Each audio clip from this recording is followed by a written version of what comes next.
సమకూర్చు. మీరు అక్కడ ఉపవాసం ఉండండి 3 దినాలు. ఇక్కడ నేను నా పనికత్తెలు కూడా మేము ఉపవాసం ఉంటాము అని చెప్తుంది. అంటే మొర్దెకై చెప్పిన మాటకు ఆమె లోబడింది. ఆమె చేయటానికి సిద్ధమైంది. ఇప్పుడు మౌనంగా ఉండకుండా మాట్లాడటానికి ఆమె సిద్ధమైంది. ఇప్పుడు మొర్దెకై చెప్పిన బాధ్యతను నిర్వర్తించటానికి ఆమె సిద్ధపడిపోయింది. అయితే నేను మాట్లాడాలి అనంటే, నేను మౌనంగా ఉండకుండా ఉండాలి అనంటే, నేను రాజు ఎదుటికి వెళ్ళి నేను సంగతి చెప్పాలి అనంటే ప్రార్థన చేయాలి. ప్రార్థన లేకుండా నేను వెళ్ళను. ఆ తీర్మానం చూడండి. ప్రార్థన లేకుండా నేను వెళ్ళను. కనుక ఇక్కడ నేను ప్రార్థన చేస్తా. నేను నా పనికత్తెలు ఉపవాసం ఉంటాం. అక్కడ యూదులందరినీ సమాజ మందిరంలో సమకూర్చు. అక్కడ మీరు 3 దినాలు ఉపవాసం ఉండండి. అదైనా ప్రార్థన అనే మాట కూడా కనపడదు అక్కడ. అదైనా ఉపవాసం ఉండండి అని అంటాడు. కొంతమంది ప్రార్థన చేయరు, ఏం చేయరు, ఉపవాసం మాత్రం ఉంటారు. స్తోత్రం, హల్లెలూయా. కానీ వాక్యం చెప్తుంది, మీరు ఉపవాసం ఉన్నప్పుడు మీరేం చేయాలి అని ఉంది వాక్యంలో. స్తోత్రం చెప్పండి. అక్కడ ఉపవాసం అనే ఉంది, ప్రార్థన అని లేదు. కనుక ఎస్తేరులాగా ఉపవాసం మాత్రం ఉండి ప్రార్థన చేయకుండా ఉంటే, స్తోత్రం, హల్లెలూయా అండి. చాలామంది ఆలోచన ఇదే, చాలామంది వాదన ఇదే. అక్కడ ఉపవాసము అని మాత్రమే ఉంది, ఉపవాస ప్రార్థన అని లేదు. కనుక ప్రార్థన చేయాల్సిన అవసరం లేదు. ఉపవాసం మాత్రం ఉంటే ఉండొచ్చు, కానీ ప్రార్థన మాత్రం అవసరం లేదు అన్నట్టుగా కొందరు మాట్లాడుతున్నారు అండి. ఉపవాసం ఉండి వ్యాపారాలకు వెళ్ళిపోతారు, వ్యాపారం చేసుకుంటున్నారు. ప్రార్థన లేదు ఇంకా. అదేనా ఉపవాసం ఉండి ఉద్యోగానికి వెళ్ళిపోవచ్చు, ప్రార్థన లేదుగా. ఇలాగ చాలామంది అనుకుంటారు. అందుకొరకే ప్రభు అంటాడు, మీరు చేసిన ఉపవాసం నాకు ఇష్టమైందా? మీరు ఎలాంటి ఉపవాసం చేశారు? యెషయా గ్రంథం 58వ అధ్యాయం అంతా కూడా చదివితే అక్కడ ఉపవాసాన్ని గురించి చాలా చక్కని విషయాలు ప్రభు మాట్లాడుతూ వచ్చాడు. కనుక ఉపవాసం ఉన్నప్పుడు ఖచ్చితంగా ఏం చేయాలి? ప్రార్థన చేయాలి. ఉపవాసం ఉన్నప్పుడు ప్రార్థన చేయాలి. ఉపవాసం ఉన్నప్పుడు మీ తల అంటుకోవాలి. ఉపవాసం ఉన్నప్పుడు మీ ముఖము కడుక్కోవాలి. స్తోత్రం. అది దేవునికి ఎంతో ఇష్టమైన ఉపవాసం. కనుక ఉపవాసం ఉండాలి. ఇక్కడ ఎస్తేరు చెప్తుంది, అక్కడ మీరు ఉపవాసం ఉండండి. ఇక్కడ నేను ఉపవాసం ఉంటా. ప్రార్థన లేకుండా నేను వెళ్ళను, ఉపవాసం లేకుండా నేను వెళ్ళను. ఇప్పటికే నేను వెళ్ళి 1 నెల రోజులైందంటది ఆమె. స్తోత్రం చెప్పండి గట్టిగా, 2 చేతులు ఎత్తి స్తోత్రం చెప్పండి. 11వ వచనంలో చివరిలో ఉంటుంది మాట, చివరిలో, నేటికి 30 దినముల నుండి రాజునద్దకు ప్రవేశించుటకు నేను పిలువబడలేదు అని అంటే. 30 రోజుల నుంచి ఏ భర్త అయినా భార్యను పిలవకుండా ఉంటాడండి? అసలు ఏం భర్త అండి అసలు ఈయన? రాజు అని చెబుతున్నాడు, మళ్ళా రాచరికంలో ఉన్నాడు. 30 రోజుల నుండి భార్యను పిలవకుండా, భార్యతో మాట్లాడకుండా, భార్యతో సంభాషించకుండా అసలు ఎలా ఉంటాడు? స్తోత్రం. భర్తకి భార్య కొద్దిసేపు కనబడకపోతే అసలు ఎంత దిగులో, అసలు ఏసు రక్తమే. స్తోత్రం. ఎంత దిగులు ఉంటుందో అసలు. 30 రోజుల నుంచి మాట్లాడదంట, 30 రోజుల నుంచి కనపడదంట. ఏసు రక్తమే. స్తోత్రం అండి. వాళ్ళిద్దరు సరే 30 రోజుల నుంచి పలకరింపులు లేవంటే, వాళ్ళిద్దరి మధ్యలో ఏమైనా సమస్యలు ఉన్నాయా, ఏమైనా గొడవలు ఉన్నాయా అంటే అవి కూడా లేవు. ఏసు రక్తమే. స్తోత్రం. నీ గదిలో నువ్వు ఉండు, నా గదిలో నేను ఉంటాను అంటానికి వాళ్ళిద్దరి మధ్యలో సమస్యలు ఉన్నాయి, అవి కూడా లేవు. ఏమంటది 30 రోజుల నుంచి నేను రాజు ఎదుటికి నేను వెళ్ళలేదు అని అంట. దేవుని స్తోత్రం. కనుక ఇప్పుడు ఆయన చెప్పకుండా, ఆయన దండం చూపించకుండా, ఆయన రమ్మని ఆహ్వానించకుండా ఎవరు కూడా ఆయన ఎదుటికి వెళ్ళటానికి వీల్లేదు. పొరపాటున ఎవరైనా వెళ్ళారు అని అంటే ఆయన దండం చూపిస్తాడు. దండం ఎవరి వైపు చూపాడో వాడు మాత్రం బ్రతికిపోతాడు, మిగిలిన వాళ్ళందరూ చచ్చిపోతారు. అక్కడ ఉన్న మాటలు అవే. స్తోత్రం. అర్థమైందా? పద మాట్లాడదాం పద అని చెప్పేసి ఒక గుంపు బయలుదేరి వెళ్ళారనుకోండి, ఆయన దండం చూపిస్తాడు. ఆయన దండం ఎవరి వైపు చూపిస్తాడో వారు మాత్రం బ్రతికిపోతారు. అర్థమైందా? కానీ మిగిలిన వాళ్ళందరూ ఏమవుతారు? చచ్చిపోతారు. కనుక ఎలా పడితే అలాగా అక్కడికి వెళ్ళటానికి వీల్లేదు. అలా వెళ్ళలేను నేను. కనుక ఉపవాసం చేయండి. మీరు అక్కడ ఉపవాసం ఉండండి, ఇక్కడ నేను కూడా ఉపవాసం ఉంటాను. దేవుని స్తోత్రం. హల్లెలూయా.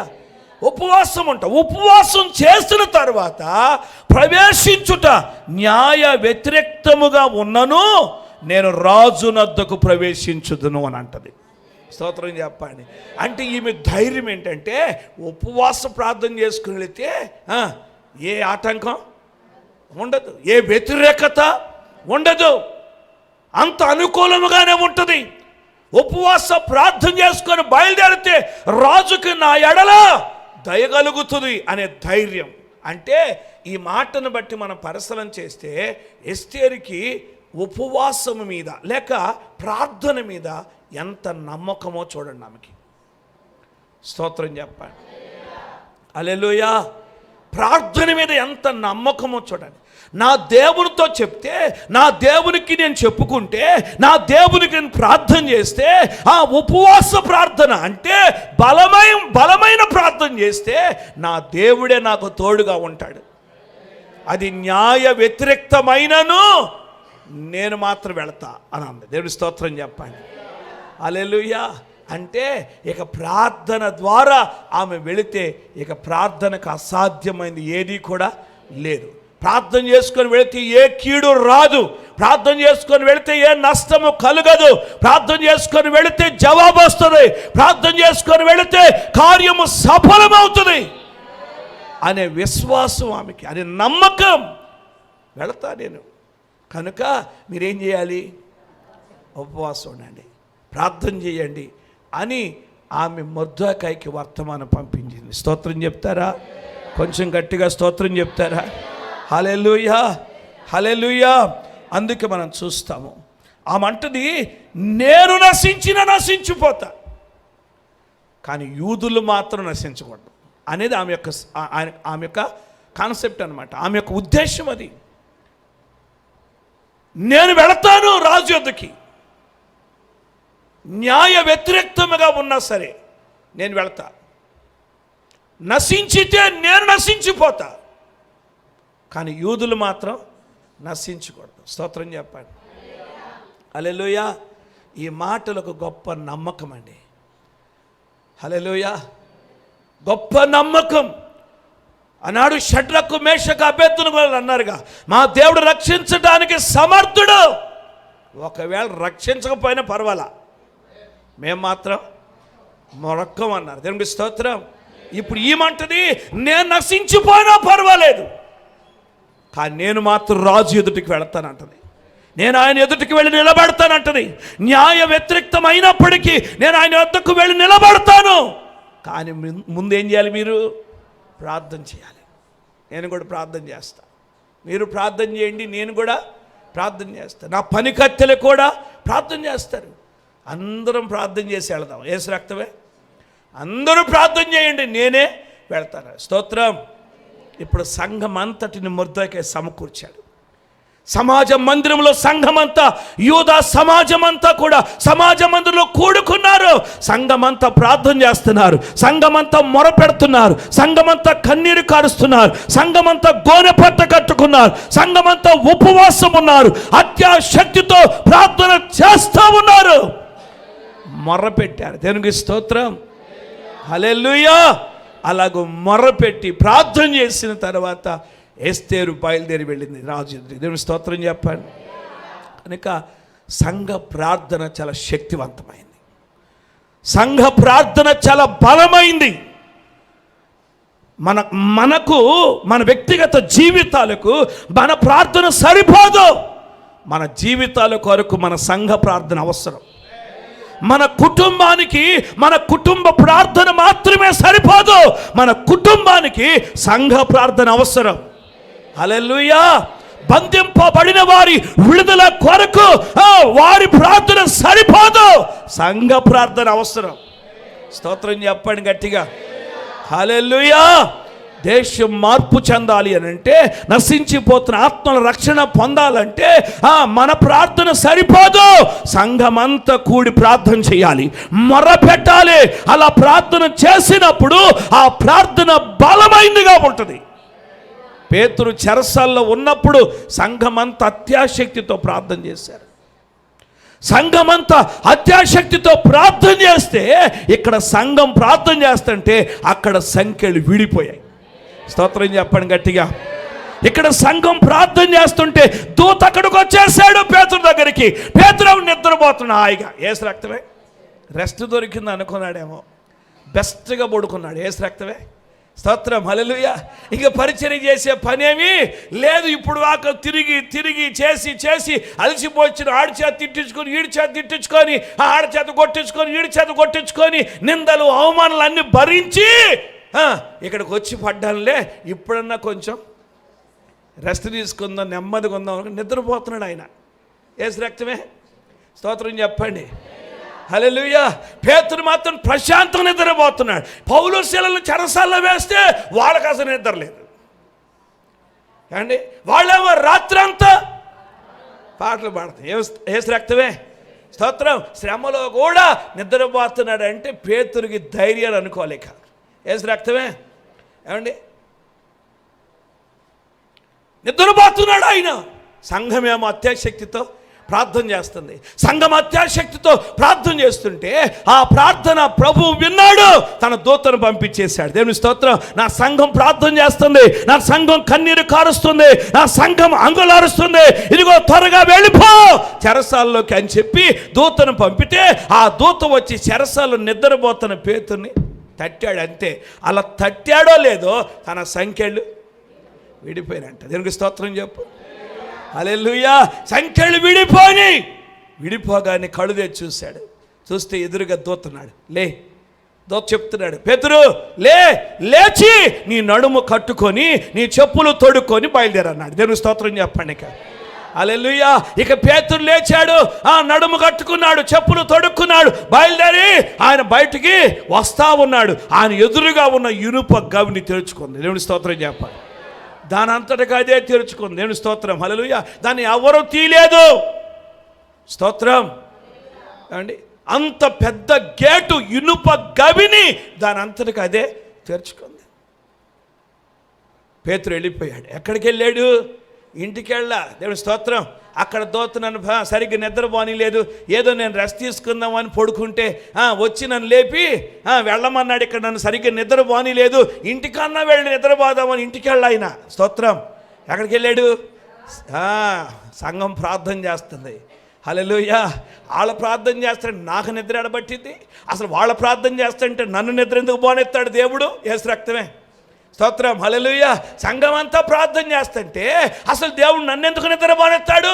అందుకే లేపాడు. కనుక ఈ బాధ ఎందుకు, సంఘం దగ్గరికి వెళదామని సంఘం దగ్గరికి వచ్చాడు. యేసు రక్తమే. స్తోత్రం చెప్పాడు. హల్లెలూయా. సంఘం ప్రార్థన చేస్తే, సమాజంగా కూడుకొని మొర్ర పెడితే, సమాజంగా కూడుకొని కన్నీరు కారిస్తే, ఉపవాసం ఉండి విజ్ఞాపన చేస్తే దేవుడు అద్భుతాలు చేస్తాడు. దేవుడు అద్భుతాలు చేస్తాడు. ఎస్తేర్ అంటది, న్యాయ వ్యతిరేక్తమైనప్పటికీ మీరు మాత్రం ప్రార్థన చేయండి, మీరు మాత్రం ఉపవాసం ఉండండి, మీరు మాత్రం మొరపెట్టండి. న్యాయ వ్యతిరేక్తమైనప్పటికీ నేను రాజు ఎదుటికి వెళ్తాను, నేను నశించిపోతాను. స్తోత్రం. ఏమండి, ఎంత ధైర్యమో చూడండి. అంటే ప్రార్థనను బట్టి ఆమె ధైర్యం, ప్రార్థన అంత ధైర్యాన్ని ఇచ్చింది ఆమెకి, ప్రార్థన అంత బలమునిచ్చింది ఆమెకి. దేవుని స్తోత్రం చెప్పండి గట్టిగా. హల్లెలూయా. హల్లెలూయా. అలాగ ప్రార్థన చేసుకుంది. రాజు ఎదుటికి వెళతానన్నట్టుగానే 17వ వచనంలో అటువలనే మొర్దెకై బయలుదేరి ఎస్తేరు తనకు ఆజ్ఞాపించిన అంతటి ప్రకారము జరిగించాను. స్తోత్రం చెప్పండి. హల్లెలూయా. ఎస్తేరు తనకి ఏమి ఆజ్ఞాపించిందో ఆ ఆజ్ఞ అంతటి ప్రకారం జరిగించాడు. స్తోత్రం. హల్లెలూయా. అంటే మొర్దెకై కూడా ఎస్తేరు చెప్పిన మాటకు లోబడ్డాడు, విన్నాడు మాట. స్తోత్రం. హల్లెలూయా. నేను ప్రార్థన చేసేటి ఏంటమ్మా, వెళ్ళి మాట్లాడిపో అని అనలా. నువ్వు రానివి కదా, వెళ్ళు మాట్లాడిపో అని చెప్పేసి అనలా. ఎస్తేరు ఏమైతే సమాచారం పంపించిందో దాని ప్రకారం మొర్దెకై చేశాడు. అంటే మొర్దెకై ఉపవాసం ఉన్నాడు, ప్రార్థన చేశాడు. యూదులందరూ సమాజమందులో కూడుకున్నారు, వారు ప్రార్థన చేశారు. ఎస్తేరు అంతఃపురంలో ప్రార్థన చేసింది, తన పనికత్తెలు కూడా ప్రార్థన చేశారు. స్తోత్రం చెప్పండి. హల్లెలూయా. ఇప్పుడు మొర్దెకై ప్రార్థన, యూదుల ప్రార్థన, ఎస్తేరు ప్రార్థన, ఎస్తేరు పనికత్తెల ప్రార్థన, ఇంతమంది ప్రార్థన చేస్తే రాజు శాసనం ఎలా నిలబడిద్దిక? స్తోత్రం. హల్లెలూయా. హల్లెలూయా. కనుక దేవుడు గొప్ప కార్యం చేయటానికి ఆయన ఈ ప్రార్థన అనుభవంలోనికి నడిపించారు.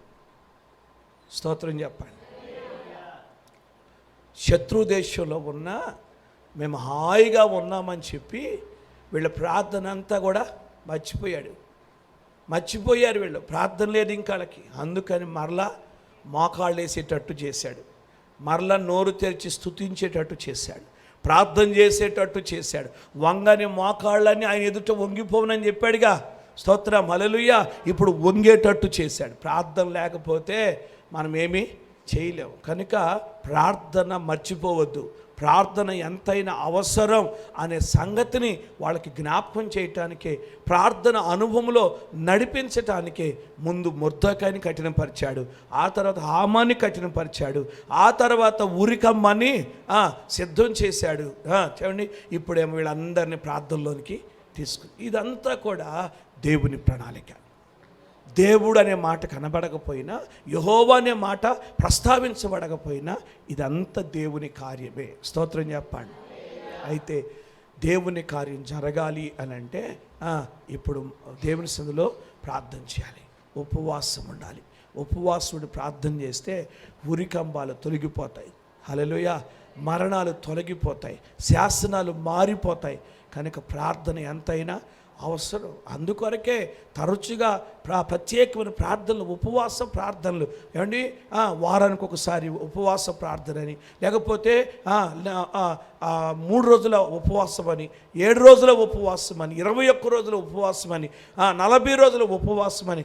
ఎందుకు ఇన్ని ఉపవాసాలంటే ఈ ఉపవాస ప్రార్థన ద్వారానే గొప్ప కార్యం మనము చూడగలుగుతాం. కనుక అందుకొరకే వారి ఉపవాసం, ఏమండి, ఎస్తేరు ఉపవాసం, మొర్దెకై ఉపవాసం, యూదుల ఉపవాసం, పనికత్తెల ఉపవాసం ఎంత శక్తివంతమైందో మనం జరిగిన కార్యాన్ని బట్టి గ్రహించాలి. కనుక మన ప్రార్థన కూడా ప్రభు వింటాడు. ఆయన మనల్ని మర్చిపోయేవాడు కాదు, ఆయన మనం దాటిపోయేవాడు కాదు. అద్భుతమైన కార్యాలైనా జరిగిస్తాడు అని చెప్పి దేవుని వాక్యాన్ని బట్టి గ్రహించాలి. కనుక ప్రార్థన చేద్దాం. అయ్యా, ఉపవాస ప్రార్థన అనుభవాన్ని నేను కూడా కలిగి ఉండాలి. నా మోకాళ్ళు వంగలేకపోతున్నాయేమో, నా నాలుక స్తుతించలేకపోతుందేమో, నేను ఉపవాసం ఉండలేకపోతున్నానేమో, ప్రార్థన చేయలేకపోతున్నానేమో. అయ్యా, యూదులయ్యా, మొర్దెకై, అలాగే ఎస్తేరు అయ్యా, శ్రమ వచ్చినప్పుడు వెంటనే వారు ఉపవాసం ఉండి ప్రార్థన చేశారు. కనుక ఈ అనుభవం ఎంతైనా అవసరమని ప్రభు మనతో మాట్లాడుతున్నాడు. కనుక మనం కూడా ప్రార్థన చేద్దాం. అయ్యా, ఈ ప్రార్థన అనుభవంలో నన్ను నడిపించు అని అందరూ కూడా ప్రార్థన చేయండి. అందరూ తల్ల వంచండి, కళ్ళు మూసుకోనండి, ప్రార్థన చేసుకుందాం. హల్లెలూయా, హల్లెలూయా, హల్లెలూయా. గొప్ప దేవా, మీకు స్తోత్రమయ్యా, స్తోత్రమయ్యా. పరిశుద్ధుడా, మీకు స్తోత్రాలు. చెప్పండి, అందరూ కూడా దేవునికి స్తుతులు చెప్పాలి. అందరూ కూడా దేవునికి స్తుతులు చెప్పాలి. ఎవరు కూడా మౌనంగా ఉండద్దు, ఎవరు అనాలోచనగా ఉండద్దు. ప్రార్థన చేద్దాం. ఉపవాస ప్రార్థన చాలా శక్తివంతమైంది. ఉపవాస ప్రార్థన చాలా బలమైంది. సమాజముగా కూడుకోవాలి, సమాజ మందిరములోనికి రావాలి, దేవుని మందిరంలోనికి రావాలి. యూదులందరూ దేవుని మందిరానికి వచ్చి ప్రార్థన చేయాలి. ఇక్కడ ప్రార్థన చేస్తుంటే శక్తివంతమైన ప్రార్థనగా మారిపోతుంది. ఇక్కడ బలమైన ప్రార్థనగా మారుతుంది. ఇక్కడ ఆత్మ కార్యం ఇక్కడ జరుగుతుంది. పరిశుద్ధాత్మలు ఎక్కడ ప్రార్థన చేయగలుగుతాం, పరిశుద్ధాత్మలు ఎక్కడ మూలగలుగుతాం, పరిశుద్ధాత్మ చేత మన తల అంటబడుతుంది, పరిశుద్ధాత్మలో మనం ప్రార్థన చేయగలుగుతాం, అన్య భాషల్లో ప్రార్థన చేయగలుగుతాం, ప్రవచనాలు ఎత్తగలుగుతాం. ఇక్కడ సమాజంగా కూడుకొని చేసే ప్రార్థన చాలా శక్తివంతమైంది, చాలా శక్తివంతమైంది, చాలా బలమైంది. ఎస్తేరు కూడా ఒంటరిగా ప్రార్థన చేస్తాను అంటలేదు, నా పనికత్తెలు కూడా ఉంటారు ఉపవాసం, అందరం కలిసి ప్రార్థన చేస్తారంటున్నారు. కనుక ప్రార్థన చేయి, ప్రభు నీ పట్ల గొప్ప కార్యం చేస్తాడు. సంఘంలో చేసే ప్రార్థన, సమాజంగా కూడుకొని చేసే ప్రార్థన ఎంతో శక్తివంతమైంది. ప్రభు గొప్ప కార్యం చేస్తాడు. ఉరికంబాలు తొలగిస్తాడు, మరణాన్ని దూరపరుస్తాడు, మరణపు ముళ్ళు విరిచివేస్తాడు, శాసనాలు మార్చివేస్తాడు. ఉపవాస ప్రార్థన ద్వారా శాసనాలు మారిపోతాయి, ప్రతికూల పరిస్థితులన్నీ కొట్టివేయబడతాయి. దేవుడు గొప్ప విడుదలిస్తాడు. నీ సంఖ్యలు విడిపోతాయి, నీ బంధకాలు విడిపోతాయి. ఇదిగో నీ ఎదుట గవిని తెరవబడుతుంది, అద్భుతాలు జరుగుతాయి, దేవుని కార్యాలను చూడగలుగుతావు. ఉపవాస ప్రార్థనలంత శక్తి ఉంది, ఉపవాస ప్రార్థనలంత బలం ఉంది. ప్రార్థన చేద్దాం. పరిశుద్ధుడా, ప్రేమగల తండ్రి, మీ లేఖనములు నాతో మాతో మాట్లాడిన శ్రేష్టమైన మాటలను బట్టి స్తోత్రాలు. వాక్యాన్ని ప్రతి హృదయములో నీరు కట్టి నూరంతలుగా ఫలింపచ్చి, యూదుల మీదకి శ్రమ వచ్చింది,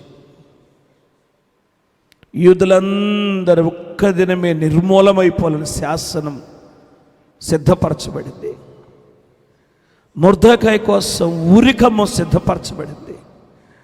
ఆ ఉరి నుండి తప్పించబడాలి, ఆ మరణము నుండి తప్పించబడాలంటే ఉపవాస ప్రార్థనే బలమైందని చెప్పి గ్రహించారు. అందుకే మొర్దెకై గోనె పట్ట కట్టుకొని రోదన చేశాడు. యూదులందరూ అనేకులు గోనె పట్ట కట్టుకొని ఉపవాసం ఉన్నారు. ఎస్తేరు కూడా అంతఃపురములో ఉన్నప్పటికీ తను తగ్గించుకొని ఉపవాసం ఉంది. తన పనికత్తెలు కూడా ఉపవాసం ఉన్నారు. ఈ ఉపవాసము, ఈ ఉపవాస ప్రార్థన చాలా శక్తివంతమైందని, ఉపవాస ప్రార్థనకు అసాధ్యమని ఏది కూడా లేదని, ఉపవాస ప్రార్థనకు సమస్తం సాధ్యమని వారు ఎరిగి ప్రార్థన చేశారు, మొర్ర పెట్టారయ్యా. ఉరికంబము తొలగిపోవాలని, మరణము తొలగిపోవాలని ప్రార్థన చేశారు. శాసనాలు మారిపోయినట్లు ప్రార్థన చేశారు. సమాజముగా కూడుకుని ప్రార్థన చేశారు.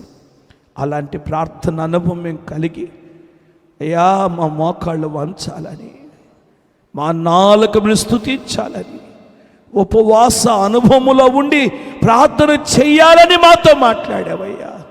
ప్రార్థనకు ప్రతిఫలమే దయచి. పోరాడుతున్నారయ్యా, మొర్ర పెడుతున్నారయ్యా, కన్నీరు కారుస్తున్నారయ్యా. మా ఉపవాసం ఏంటో మీరు చూస్తున్నారు, మా ప్రతిష్ట ఏంటో మీరు చూస్తున్నారు, మేము ఎలా ప్రార్థన చేస్తున్నామో మీరు చూస్తున్నారు. మమ్మల్ని ఎరిగిన వాడు, సమస్తమును ఎరిగిన వాడు అయ్యా. అయ్యా మేము కూడా ఎస్తేరు వలె, మొర్దెకై వలె, యూదుల వలె, పనికత్తెల వలె ప్రార్థన చేయగలిగితే మేము కూడా విడుదల పొందగలుగుతామయ్యా. మేము కూడా విడుదల పొందగలుగుతాం. ప్రభా, మీరు కార్యం చేయండి, మీరు కృప చూపండి అయ్యా, మీరు సహాయించి అలాంటి ప్రార్థన అనుభవంలోనికి నడిపించండి, బలపరచండి అయ్యా. మీ స్తోత్రం. సంఘమంతా అత్యాశక్తితో ప్రార్థన చేస్తే విడుదల కలిగిందయ్యా. దైవజనుడికి విడుదల కలిగింది. సంఘమంతా అత్యాశక్తితో ప్రార్థన చేశారు. అట్టి అనుభవంలో నడిపించండి. నా సంఘమంతా మొరపెడుతున్నారు, కన్నీరు కారుస్తున్నారు, అంగలారుస్తున్నారు, రోదన చేస్తున్నారయ్యా. గొప్ప జవాబు దయచేసి మహిమ తెచ్చుకో అయ్యా. ఈ ప్రార్థన అనుభవంలో మీరు మమ్మల్ని నడిపించిన ఆయన మీరే కృప చూపమని అయ్యా. వాక్యాన్ని ప్రతి హృదయంలో నూరంతలుగా ఫలింపంచి చేరి కూడి వచ్చిన మా పిల్లలందరూ దీవించి విజ్ఞాపనలన్నిటికీ గొప్ప జవాబిచ్చి అద్భుత కార్యం చేసి మహిమ తెచ్చుకోమని రేపు పునరుద్ధాన ఆరాధనలో తోడుగుని క్రమంగా మర్యాదగా జయకరంగా జరిగించు. యేసుక్రీస్తు నామములు అడుగుచున్నాను మా పరమ తండ్రి, ఆమేన్. నా ప్రాణమా యెహోవాను సన్నతించు, నా అంతరంగమందున సమస్తమైన పరిశుద్ధ నామమును సన్నతించు. నా ప్రాణమా యెహోవాను సన్నతించు, ఆయన చేసిన ఉపకారంలో దేనిని మరువకము. ఆమేన్. మన తండ్రి అయిన దేవుని ప్రేమ, ఆయన కుమారుడు మన రక్షకుడైన యేసుక్రీస్తు ప్రభుల వారి కృప, మనందరినీ సర్వసత్యంలోనికి నడిపించుచున్న పరిశుద్ధాత్మిక అన్యోన్య సహవాసం మనకును సకల పరిశుద్ధులకును ఇప్పుడు ఎల్లప్పుడూ సదాకాలం తోడే నడిపించునుగాక. ఆమేన్. యేసు రక్తమే జయం. అపవాది క్రియలకంత నాశనం కలుగునుగాక. ఆమేన్, ఆమేన్, ఆమేన్. హల్లెలూయా. Praise the lord. దేవునికి స్తోత్రాలు. మీ అందరికి వందనాలు. కృప కలుగునుగాక. మంచి పేర రేపు